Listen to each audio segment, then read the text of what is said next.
Welcome to your Newsmax Daily for Tuesday, September 9th, 2025, 9/9/25 on whatever device you may be listening to me on and in your journal, the 252nd day of the year, an International Sudoku Day. You know, that numbers game that millions of people spend a lot of time playing it. Some people call it Sudoku, said to be good for your brain. On the food calendar, it's National Wiener Schnitzel Day, which hails from Vienna, Austria. It's delicious anytime, but it's popular during Oktoberfest, so I thought this day would be next month, but it is today. So we'll get right to this. The House committee investigating the Epstein investigation obtained documents yesterday from the Epstein estate, files that were turned over as a result of a subpoena from the Republican-led House committee. Included in the evidence is that Epstein birthday book that we heard so much about from the Wall Street Journal back in July.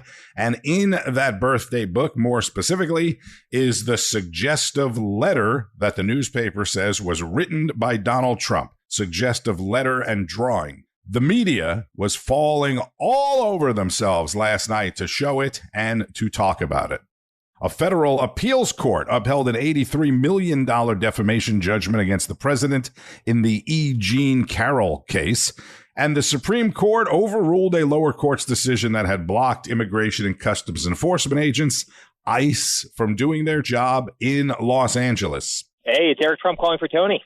Hey, Eric. Yes, I am going to play your interview with Carl Higbie in the podcast. Thank you so much, Tony. Really appreciate it. So discussing all of the issues and headlines, Eric Trump joined Carl Higbie on Frontline in his new 6 p.m. Eastern slot. And I am going to play the whole segment here. The son of the most politically persecuted man in history ever, EVP of the Trump Organization and author of a fantastic new book, Under Siege, My Family's Fight to Save Our Nation. Also, huge congrats, Eric. You had the American Bitcoin go public this week. I mean, that's incredible. And Carl, congratulations on the 6 o'clock slot. I think I was the first guest when you first got onto Newsmax, and I'm honored to be your first guest at 6 o'clock time slot. You've done an incredible job, and we're proud of you, buddy. Thanks, man. I appreciate that. But, back to this. It's like, people can get out of jail for doing anything they want. Your dad gets, he folds an envelope wrong, felony. Well, I mean, I sat in all those courtrooms. It's actually what I talk about in Under Siege, right? I mean, that's exactly what they did to us. They put us under siege. They wanted to bankrupt us. They wanted to tear apart our family. They wanted to make sure he was in a jail block for the rest of his life. They tried everything they could to destroy us. Listen, Al Capone was charged 1 felony count. My father was charged 91 total felony counts. I go through every single one of them in the book for doing absolutely nothing wrong, all because they didn't want him to ever become commander-in-chief. They didn't charge him before 2016. It wasn't until he dared to run again, and they knew that he had built the greatest political movement in the history of our country, that they decided to throw the book at him. And guess who did it? All incredibly, far left, in the most blue districts, right? Washington, D.C., New York City, Fulton County, Georgia. All these cities, that's where they went after him. They wanted to put the guy behind bars. They wanted to see our family get taken down. They wanted us to be bankrupt. They wanted to see the Trump Organization destroyed. And by the way, for every story, Carl, that you reported on, and this is what I go into in the book, but every story you reported on, there was 100 behind the scenes that the American public never saw in their weaponization to just take out my family and my father, who, by the way, is doing a great job. And that clip that you just showed of that scene on the South Lawn today was exactly why Donald Trump won every single battleground state, won the popular vote. That's exactly what people want, because people don't want disorder in this nation. No, but the problem is they won't even admit it. And people like J.B. Pritzker, okay, this guy, instead of saying, hey, man, yes, we do have a problem. We had 570 people murdered just last year. He is responding to your dad's tweet about, there's a reason they call it Chirac or, Shafghanistan or something like that. J.B. Pritzker said, the president of the United States is threatening to go to war with an American city. This is not a joke. This is not normal. Donald Trump isn't a strong man. He's a scared man. Illinois won't be intimidated by a wannabe dictator. That's not the problem. The meme is not the problem. You have people being murdered every single week. That's the problem.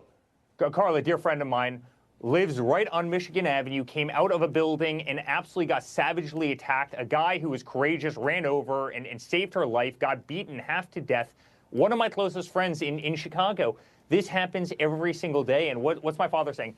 I want American cities to be safe. I want them to be clean. I want them to be prosperous. I don't want graffiti. I want grass in the fields at the parks. I want little kids to be able to walk through without seeing, you know, some homeless guy expose himself to everybody. This is what's happening all over the place. And by the way, the results speak for themselves. Look at the difference in Washington, D.C. in a 3-week period of time, right, in terms of crime. Like, this problem can be solved. We saw the movie. We saw the case study of this, and we've seen it over the last 30 days. The problem is they don't have the will to do it, right? I mean, the cops are incredible in this country. Law enforcement is incredible. If you empower them to do a job, they will do the job. Then you stack on top of that, you know, the federal government and obviously what the National Guard did.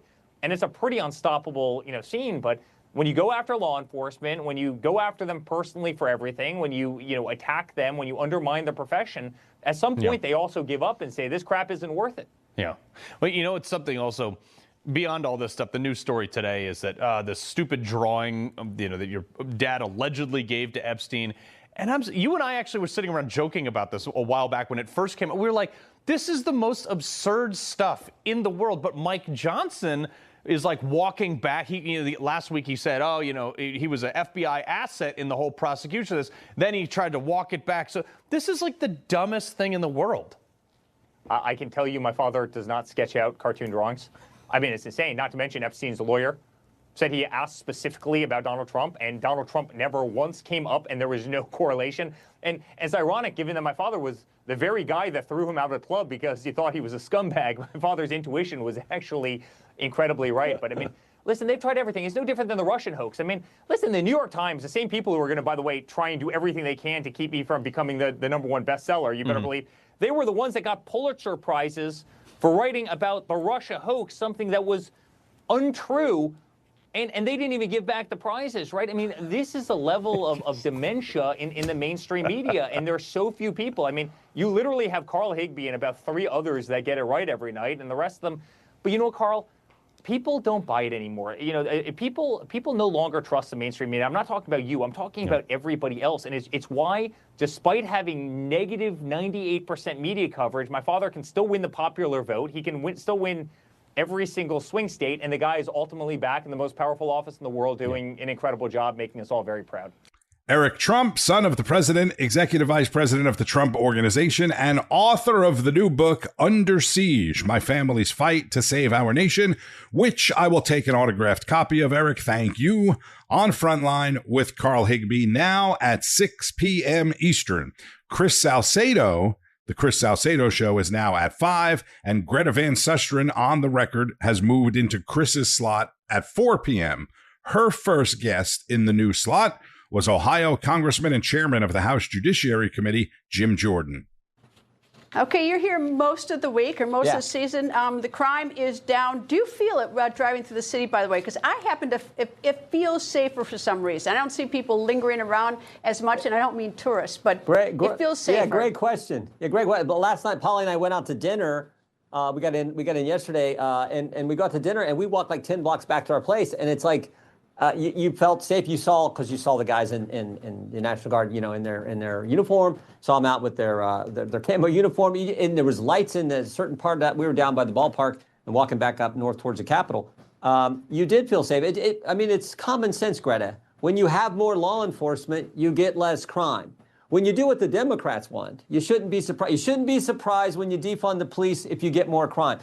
You shouldn't be surprised when you in-cash bail that you get more crime. You shouldn't be surprised when you elect soft-on-crime prosecutors and you get more crime. And what President Trump says, how about we just do this? How about we bring in more law enforcement to help reduce crime? And guess what? Over the last 4 weeks, it has worked. It has worked tremendous. What, 87%, I think, 85% reduction in carjackings in our capital city. So it turns out the common sense things actually work, and that's what President Trump's doing here in our great city.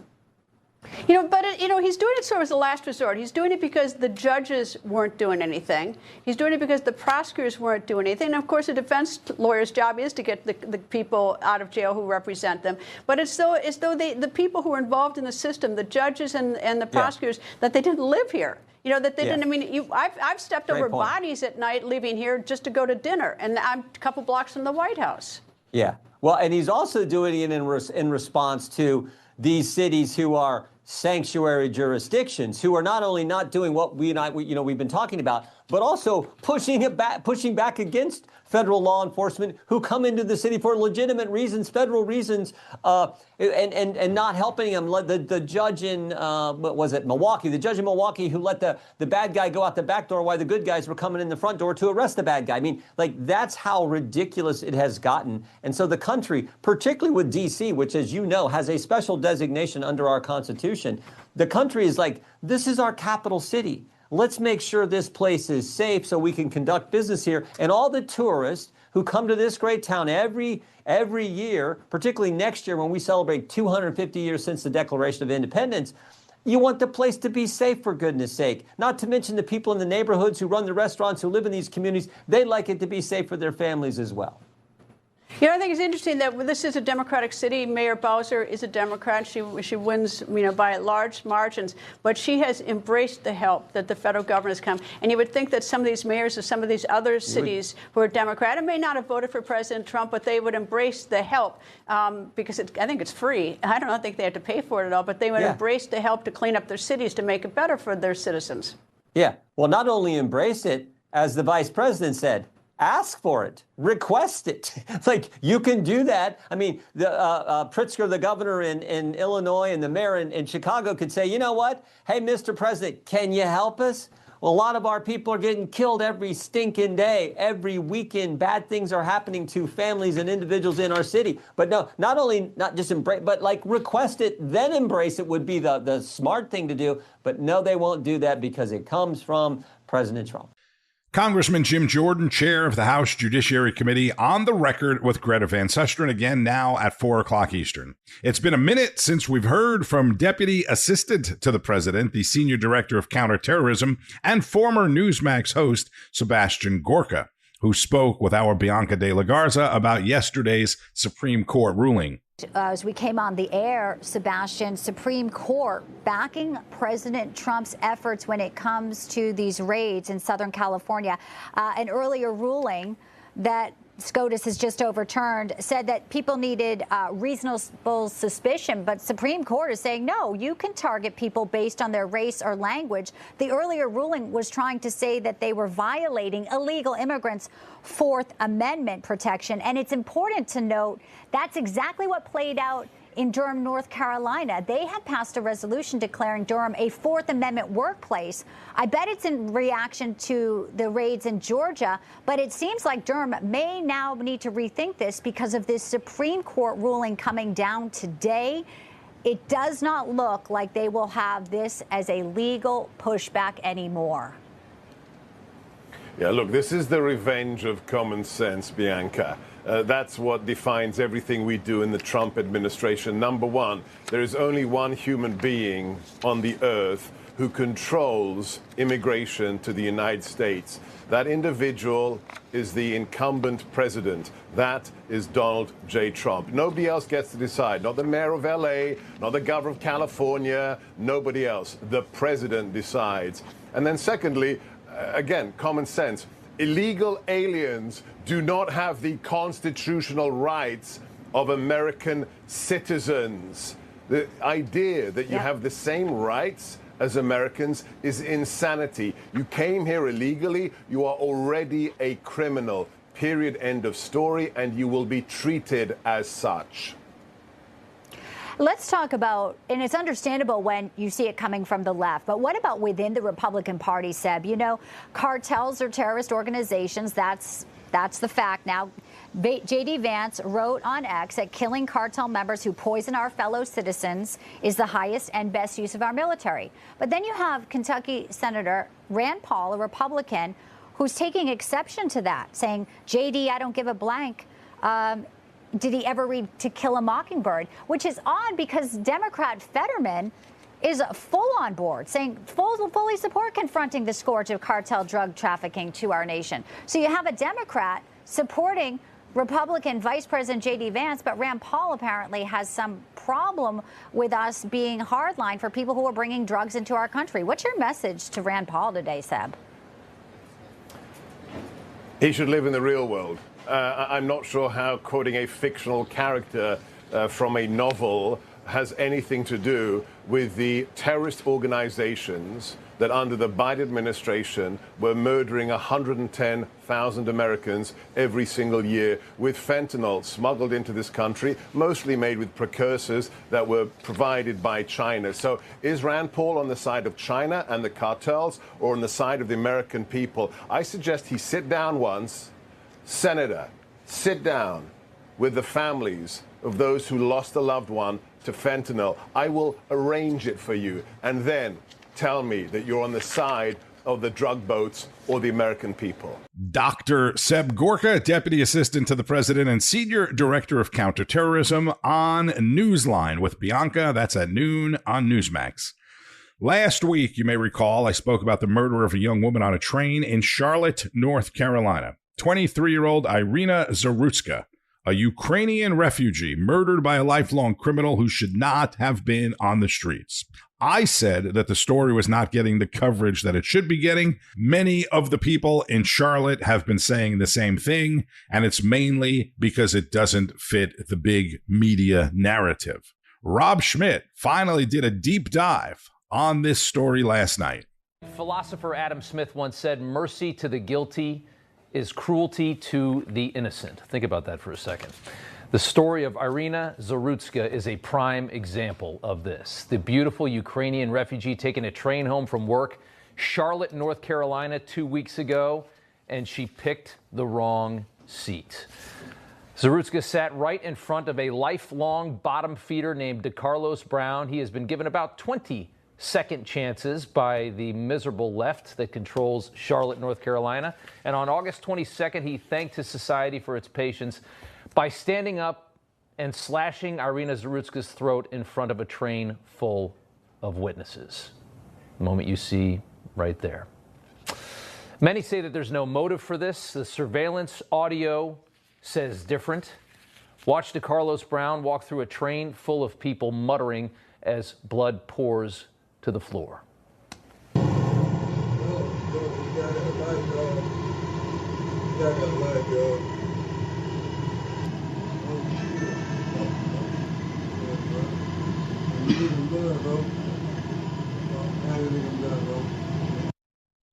The audio translation is not confirmed at this point. We should say that, but we can hear it. Got that white girl, got that white girl. And from that, it seems pretty clear. You realize with that, and a couple other reasons, why this story has gotten almost no media coverage, except as a local story in Charlotte. Right now, big city Democrats are screaming every day about the dangers of Trump's National Guard crime crackdown and what a threat it would be, how dangerous it would be for inner city communities to have more police instead of more crime. But nobody is talking about Irina, which is ironic as the machine is usually so fixated on Ukrainian deaths. This is the one that they won't talk about. The media desperate to ignore this story, everyone except basically CBS, a network where everybody right now is on pins and needles. Everyone else ignored this story. At CBS, we now have activists who are acting like journalists, hoping to save their jobs from Larry Ellison and a Skydance takeover that intends to return CBS to the days of Walter Cronkite. So CBS actually had to cover the story this morning because they knew if they didn't, it would cost them their jobs, although it did feel a bit forced. Now to a senseless attack on a Ukrainian refugee in this country. We're not going to show you the moment of the stabbing, but a warning, this footage is still disturbing. Skylar Henry reports. It's just before 10 p.m. on August 22nd, and 34-year-old DeCarlos Brown Jr. is seated on a Charlotte light rail train. There you have it right there. Of course, stories like this can't be covered because they highlight the absolute disaster that the left has brought into our society since George Floyd. Using Charlotte as an example now, in 2020, the city's left-wing city council began diverting 911 calls away from police. So you call 911, you might not get the cops. The governor then began reimagining public safety, promoting alternatives to arrest, de-emphasizing felony crimes, prioritizing restorative justice, and, of course, eliminating cash bail. I'm going to jump in right here just because this is really important. So North Carolina Democrat Governor Roy Cooper, who is responsible for the cashless bail and the other stuff that Rob just mentioned, is now running for the Senate seat of outgoing Republican Tom Tillis in North Carolina. That is a big deal in the upcoming midterms, something to pay close attention to. All right, back to Rob. Charlotte's incoming police chief actually said this on camera in 2020. Do you believe in systemic racism? You know, I think it's evident that what we've seen. And, you know, our entire agency, the law enforcement in general, is based on racism. Law enforcement is based on racism, and yet you're a police chief. Interesting decision as a line of work. That's the chief of police in Charlotte right now, Johnny Jennings. Part of a cadre of fools sending a loud message to criminals all over this country, go wild, and for years they have. The mind-numbing reaction to the death of a career criminal who overdosed on the ground with a cop's knee on his upper back. How many innocent people have these capitulators sentenced to die in the last 5 years in the name of St. Floyd so that they could virtue signal? How many people have had to die so Nancy Pelosi and her crew could virtue signal how wonderful they are and how much they care? How many did they kill? How many more need to die before they'll relent? Trump talked about all this earlier today. When you have horrible killings, you have to take horrible actions. And the actions that we take are nothing. This cashless bail started a wave in our country where a killer kills somebody and is out on the street by the afternoon. In many cases, going out and killing again. Cashless bail. And you try and reason with people like in Chicago with the governor and the mayor. You try and reason with them, and it's like you're talking to a wall. Yeah, they don't care. They don't want to hear it. Like talking to a wall. They'll refuse to acknowledge the failings of their ideology. They always will. And when it starts to get really bad, they'll just start cooking the books like they just did in Washington, D.C. They'll tell you it's safer when your eyes know it's not. And that's really when you're in trouble, right? When the government just lies to your face, they don't even care what you think. It gets to that point. Complain and they'll call you a conspiracy theorist. They'll call you a racist. Look at all of these mugshots. This is ridiculous. Look at that image on the screen. Culminated 2 weeks ago with a girl being knifed in the neck for no reason whatsoever, other than she was a white girl. You begin to wonder how many arrests ago would a sophisticated society either have locked him up or just put him down like a dog? After 5, maybe? After 7? In California, they used to have 3 strike laws. 3 felonies, prison for life. It doesn't matter. We should be asking, what value does somebody with this many mugshots have in our society? And really, why are they still allowed to be here? Catch Rob Schmitt tonight, 7 o'clock Eastern. A lot of people in the Charlotte, North Carolina area listen to this podcast, not only because they're huge fans of Newsmax, but because I used to work on the radio in Charlotte and live in Charlotte. They have been expressing frustration over this to me through emails and DMs, so I am really happy that Rob covered this. It's another totally unnecessary, preventable death. If you have never been to Charlotte, it's a beautiful, fun city. Unfortunately, it has a very high crime rate, like a lot of other deep blue cities. People are shot and killed there almost every day, believe it or not.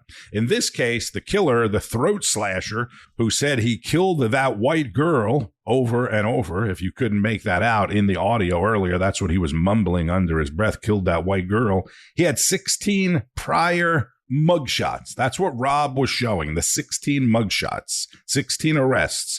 And I found out yesterday that someone actually has a GoFundMe page for DeCarlos Brown to help pay for his legal fees. And why do the GoFundMe people allow these kind of GoFundMe accounts to stay up, right? For a killer. It's just like the GoFundMe for Luigi Mangione. Okay, yes, innocent until proven guilty. But in this case, it's on video. We know he did it. He's guilty. Take it down. And I told you Charlotte's Democrat Mayor Vi Lyles, a woman of color serving her 4th term now, initially put out a statement about the lack of mental health help in the city and the homelessness in the city. Again, the city that she's been running for 4 terms now. She barely mentioned the victim in that statement and didn't mention her by name. Okay, there is a White House press briefing this afternoon. President Trump has a swearing-in ceremony for the new U.S. ambassador to Portugal, John Arrigo, a South Florida resident who owns a bunch of car dealerships. Jury selection is continuing in Florida today as well for the federal trial of Ryan Ruth, charged with attempting to assassinate President Donald Trump at his West Palm Beach golf club last year. Judge Eileen Cannon has barred Ruth already. On day one, Ruth is representing himself. Judge Eileen Cannon barred him from asking most of the jury questions that he proposed, calling them politically charged and irrelevant. Questions like Trump's proposed acquisitions of Greenland and where jurors stand on Palestine. Plus, I mentioned that he was requesting female strippers in the courtroom. On the business page, despite concerns about tariffs causing a rise in prices, small business owners apparently remain optimistic, according to the National Federation of Independent Business Owners.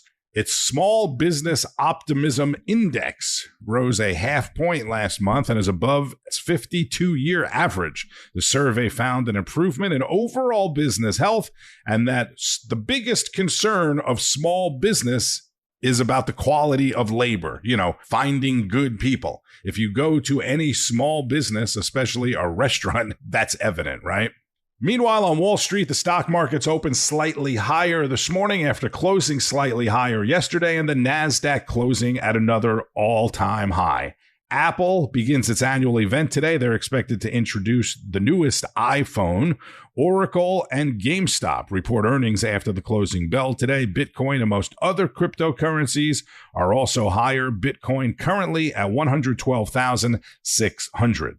Be sure to keep up with all of today's news and breaking developments on Newsmax, N2, and at Newsmax.com. Also, be sure you're streaming on Newsmax Plus so you get all of your favorite shows, hosts, and expert analysis from people like Judge Napolitano, Sebastian Gorka, Senator Rick Santorum, foreign policy expert Fred Fleitz, Professor Dershowitz, Hogan Gidley, and many others. I'm Tony Marino. Thank you for listening. As always, enjoy the rest of your Tuesday. Pay attention and keep on fighting the good fight. News breaks every minute, every day.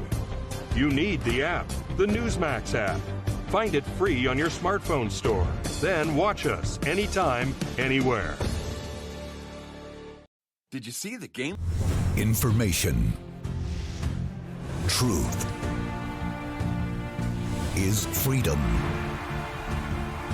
Is Newsmax. It's real news for real people.